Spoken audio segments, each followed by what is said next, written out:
1911, they promoted me to detective. That was better than being a patrol officer, but really, it was only a little better. We got stationed at railroad stations mostly. So I was down at Franklin Street Station a lot. All different kinds of cases. My favorite case, though, was an actual Butler did it kind of a case. So my partner and I were called over to this wealthy family's residence over in the Cornhill neighborhood of Rochester. Brewster was the name. It seems that Mrs. Brewster had come up missing about $1,500, $2,000 worth of fine jewelry. So the first question you ask, of course, is, do you employ any household help? Well, they had a butler. It was a Mexican guy by the name of Pedro Gulvan. They just fired him. So we said, okay, well, we think we have a suspect.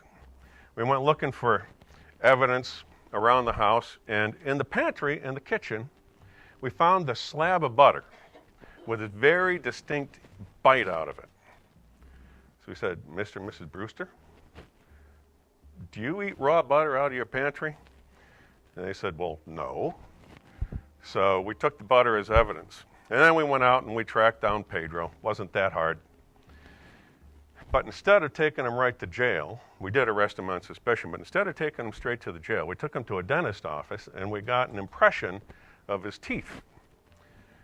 Perfect match for the bite in the butter. So we had our man. And he buckled under the pressure. He confessed to stealing the jewelry and said, yeah, I did myself in. He said, I took a bite of that butter thinking it was cheese and I put it back when it wasn't. He said he stole the jewelry because he wanted to sell it and buy his way back to Mexico so he could join Pancho Villa's army and fight in the Mexican Revolution. But I guess you could say he nipped his own plan in the butter.